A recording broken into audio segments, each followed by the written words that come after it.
Welcome in another video of physics student. Last lecture में हमने wave theory and photo electric effect का जो experiment है, ठीक है, तो उसका हमने स्टडी किया था। फिर उसके बाद हमने वर्क फंक्शन का स्टडी किया था। तो आज के इस वीडियो लेक्चर में हम वर्क फंक्शन पे एक एग्जांपल सॉल्व करेंगे। तो शुरू करते हैं आज का वीडियो। तो जैसे लास्ट लेक्चर में हमने वर्क फंक्शन के रिगार्डिंग डेफिनेशन एंड कुछ पॉइंट्स हमने स्टडी किए थे, ठीक है, तो उसी पे आज हम एक एग्जांपल सॉल्व करेंगे, ठीक है।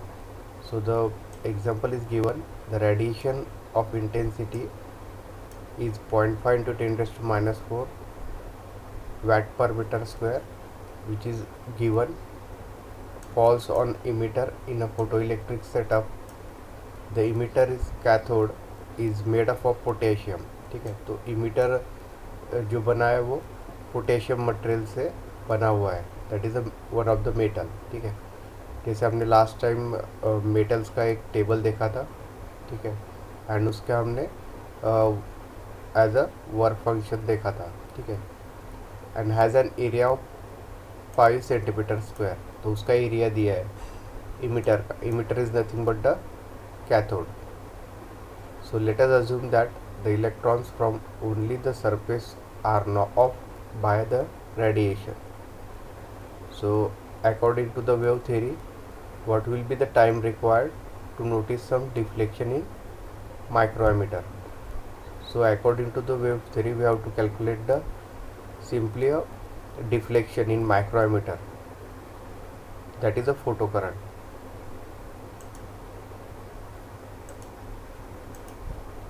Connected in the circuit.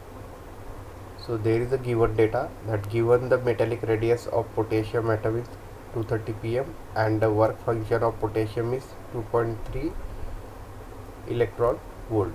Okay, so that is the unit of work function, EV, जो हमने लास्ट लेक्चर में देखा था, ठीक है। So that data is given. So we have to calculate the current in the micrometer which is connected in the circuit by using the wave theory. So that for that purpose the work function is given and the radiation intensity is also given, and the emitter is made of a potassium material and its area is also given, which is 5 centimeters square.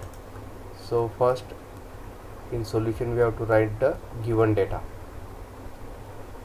So in solution first write down the given data. So first is intensity of radiation is given, which is 0.5 into 10⁻⁴ watt per meter square, which is given in the example. So first we have to write down. Second given data is area of cathode, it is also given. So the area of cathode is 5 centimeter square. So we have to convert it into the meter square. So 5 into 10⁻⁴, which is in meter square. Because this radiation intensity is also given in watt per meter square, that's why we have to convert this area of cathode into the meter square. Means both have the same unit. Then third is the radius of potassium atom is given, which is 230 pm, which is the given data. So 230 into 10⁻⁻12 meter. Then after that fourth given data is work function of potassium, which is also given, that is 2.3 electron volt. So that is converted into the joules. So 2.3, it is multiplied by 1.6 into 10⁻⁻19. So that work function is converted into the joules. So these 4 parameters are given in the example, and we have to calculate the simply current in microammeter. Then first we have to calculate the electrons present on the surface of cathode, ठीक है। तो हमने यहाँ पे list out कर लिया जो भी गिवन डेटा है, जिसमें हमने इंटेंसिटी ऑफ रेडिएशन दिया है, ठीक है, एरिया ऑफ कैथोड दिया है, ठीक है, that cathode is made of a potassium material, जो हमने ऑलरेडी फोटो इलेक्ट्रिक इफेक्ट में स्टडी किया एक्सपेरिमेंटल सेटअप, ये प्रॉब्लम उस पे बेस है। देन रेडियस दिया है पोटेशियम एटम का, सिंगल एटम का, ठीक है। Then work function of potassium, जैसे हमने टेबल में देखा कि मेटल, अलग अलग मेटल के लिए वर्क फंक्शन अलग अलग है, ठीक है। तो पोटेशियम का वर्क फंक्शन ऑलरेडी दिया है हमें गिवन डेटा में, तो हमने ये सब लिस्ट आउट कर लिया। तो सबसे पहले हमें electron present on the surface of cathode, ठीक है, means number of electrons we have to first find out, ठीक है। So the number capital N of electrons number present on the surface of cathode can be approximately calculated assuming that potassium atom contributes 1 electron and the radius of potassium atom is 213 to 10 raised to minus 12 meter. Okay, so this capital N is nothing but the number of electron. तो अभी हमें number of electrons find करना है first. So formula for that, N is equal to area of cathode divided by area covered by one atom, ठीक है।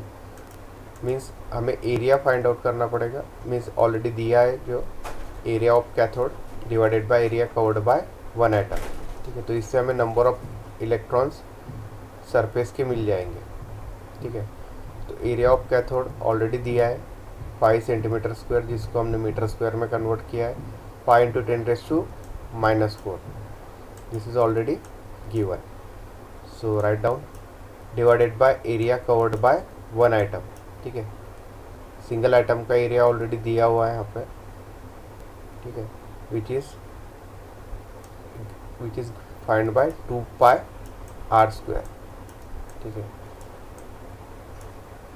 तो which is πr², so it is pi means 3.14 multiplied by radius, it is given 213 to 10⁻⁻12 meter, so that is r².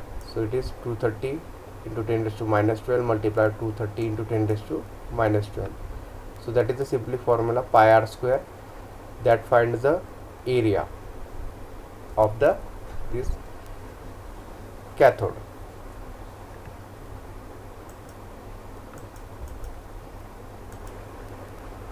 Then when we calculate it, so it will be around 3009 into 10⁻12. So that is the number of electrons. This capital N is nothing but the number of electrons present on the surface of cathode. तो यहाँ पे हमारा जो number of electrons है, ठीक है, वो calculate हो गए यहाँ पे। देन उसके बाद सेकंड जो है इंसिडेंट पावर ऑन कैथोड, ठीक है। तो जो सोर्स से, मीन्स लाइट सोर्स से जो रेडिएशन इंसिडेंट होंगे on the surface of cathode, ठीक है, तो उसका हमें that radiation is given in the example which is 0.5 into 10⁻⁻⁴ watt per meter square, which is given. So that can be a 2.5 into 10⁻⁻8 watt. So that is the total incident power on the cathode.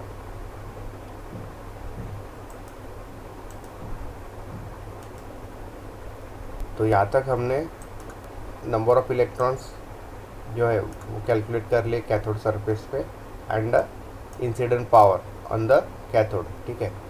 अब उसके बाद according to the wave theory it assume that this power is distributed over the whole area of the cathode is uniformly absorb by all the electrons. So जैसे हमने last lecture में देखा कि wave theory assume that the incident power is distributed on the surface of cathode is uniformly observed by all the electrons. तो जितने भी electrons cathode surface पे है, तो जितना एनर्जी उस पर इंसिडेंट होगा from the light source, that incidence energy is totally observe by और equally observe by all the electrons present on the this cathode surface. So that is the assumption from the wave theory. Therefore the energy observe by each electron in 1 second is, ठीक है. तो इससे हम क्या करेंगे, इस assumption की वजह से मीन्स अगर हम सिंगल इलेक्ट्रॉन का भी अगर हम एनर्जी कैलकुलेट करेंगे, ठीक है, फर्स्टली क्योंकि all the energy is distributed amongst this all the electrons on the surface of cathode, तो सिंगल इलेक्ट्रॉन्स का हम एनर्जी कैलकुलेट कर लेंगे यहाँ पे, ठीक है। So that can be a 2.5 into 10⁻⁸. So incident power we have already calculated, so it is 2.5 into 10⁻⁸ watt divided by this number of electrons 3009 into 10⁻12, ठीक है। when we calculate it is 8.31 into 10⁻24 watt, ठीक है। तो इससे हमें एक single electrons का जो एनर्जी है दैट कैन बी कैलकुलेटेड, ठीक है, क्योंकि यहाँ पे हमने जो फर्स्ट स्टेप में निकाला वो नंबर ऑफ इलेक्ट्रॉन्स थे and incident power, total incident power is calculated, ठीक है।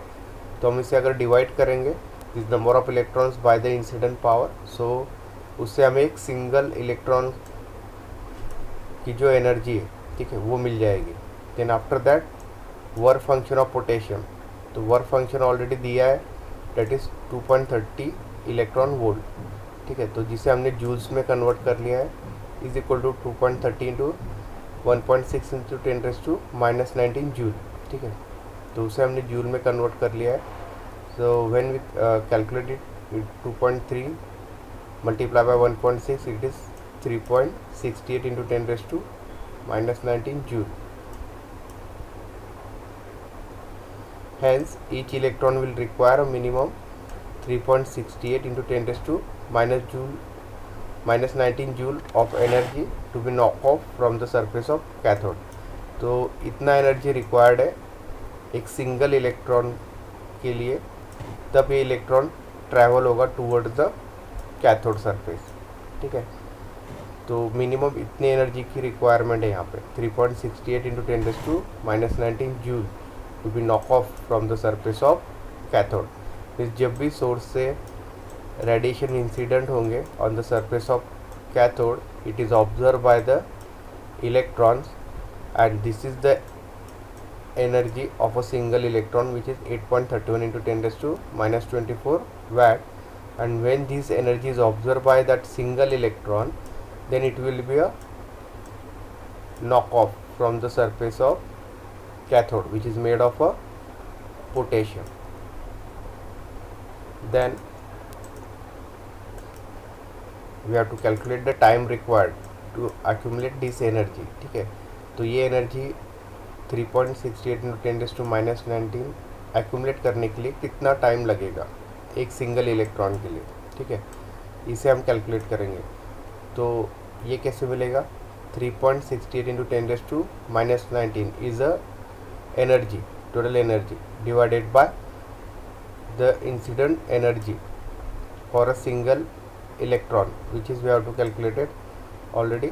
सो इट इज़ 8.31 into 10⁻⁻24 वैट, ठीक है। तो इसको सिंपली हम डिवाइड कर देंगे। सो सिंगल इलेक्ट्रॉन्स के लिए जितना टाइम लगेगा वो हमें मिल जाएगा। So that will be a 0.443 into 10⁵ second, ठीक है। So that is the time required for single electron to knock off from the surface of cathode and travel towards this collector. This is from emitter to collector. So that is the final answer.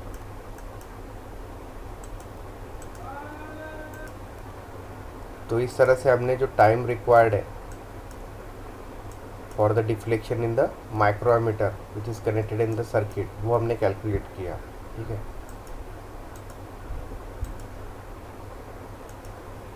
तो इस तरह के problem paper में आ सकते हैं। Only यहाँ पे जो कैथोड सरफेस है, ठीक है, जो मेटल यूज़ किया है वो चेंज हो जाएगा, जैसे हमने लास्ट लेक्चर में टेबल लिया था, ठीक है।